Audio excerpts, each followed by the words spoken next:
So I realized I forgot one little element here in the garden, and that would be the strawberries.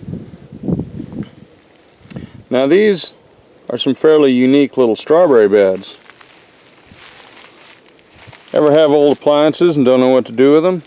Refrigerators and freezers make great planters. The only thing about them is they are fairly deep, so oftentimes you need to fill them in with something just to take up some of the extra space. Now we also have over here an old water trough that's rusted out in the bottom. It's got a number of pinholes in it, so it's no longer usable as a water trough. So we just started filling it in with a few limbs, some old paper sacks, etc. That will all rot.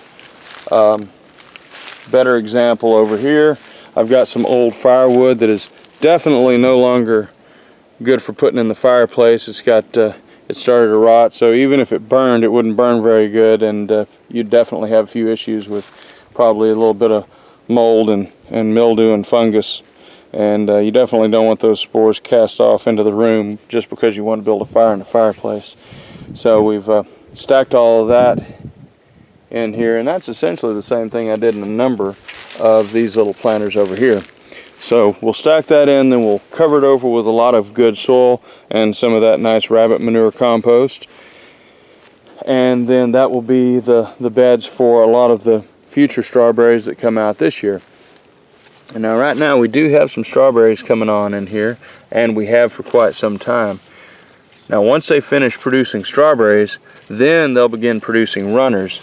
Looking around here, I don't see any runners forming up just yet. We may have to wait a few weeks for that. But what happens is they exhibit a little thing called vegetative propagation. So, fancy way of saying they clone themselves. So anytime they begin to reproduce, even though they produce the fruit, which actually have a large covering of seeds over the outside, they also will shoot out a little limb, looks not unlike this, full of leaves, and that limb will then be shot out on a stem that will extend well beyond the circumference of the plant, somewhere out in this area, and then if it contacts the soil, it'll begin to put down roots. Once it does that and it's actually established itself, then eventually the little stem connecting the parent plant to the progeny will just rot away, and then you'll have a new plant. Now, I actually take it one step further, and we'll see that as soon as we start seeing some runners appear. I actually will reuse the 6-packs that some of the other plants come in that I purchase from the various local nurseries, and I will fill them with a little bit of potting soil and then place them out in amongst the bed here, and then as the runners come off, we bury them in the 6-packs, and then once they've got roots established, we simply clip the stems and then take the 6-packs into the greenhouse, and they're already prepped and ready to go. We give them a little start in the 6-packs, let them get good and established, and then we replant them. So it's something that's worked out fairly well. It was an experiment last year. It worked out tolerably well, but we'll see if we can improve upon that this year. And one thing that definitely helps is just a very simple, nothing fancy at all about this thing. It's just some T-posts, a little bit of rope, and some shade cloth. And just zip tie the shade cloth right to it. I mean, I could actually make a nice permanent structure here. However, as much as a garden can change, and as many things as you may change in it, you may find the need to just make it temporary, because next season we could have something else here. We could decide to move everything entirely, and so rather than having to tear down a nice heavy structure, all we have to do is just take down the rope, cut a few zip ties, and pull up the T-posts. Now if you saw on the frame there those eerie little rusty metal crosses there, those will actually serve purpose in another month or so when the corn stalks mature. So it's basically just some pieces of conduit welded together. I use it when we basically harvest all of the corn stalks.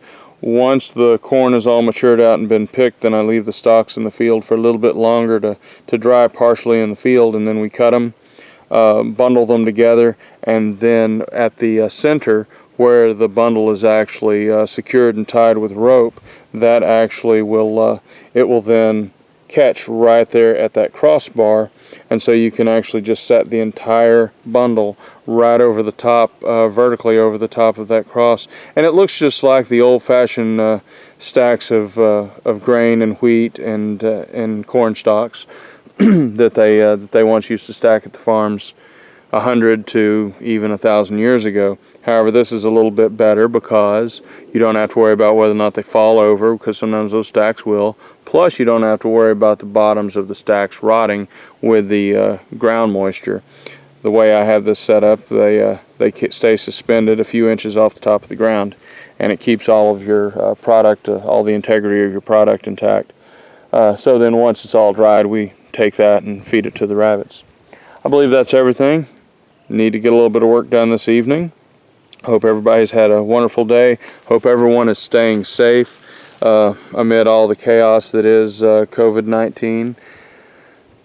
Just try to think of other people and consider all of their health, the health of people that you love and friends, because times like these, it's not just you. I mean, any person can be very well immune to some of these different viruses, and it can go very much unnoticed and undetected. But then a loved one with a compromised immune system, or for example in this case COPD or asthma or any breathing disorder, you may be a carrier and not even know it, and then the next thing you know, you have a relative or a friend that's in grave condition just because a few people didn't think a little bit beyond themselves. So just take a few more moments nowadays to think about the greater good, the greater world beyond our own personal little circles. And I will leave you all with that. Have a wonderful day, and enjoy the rest of your evening.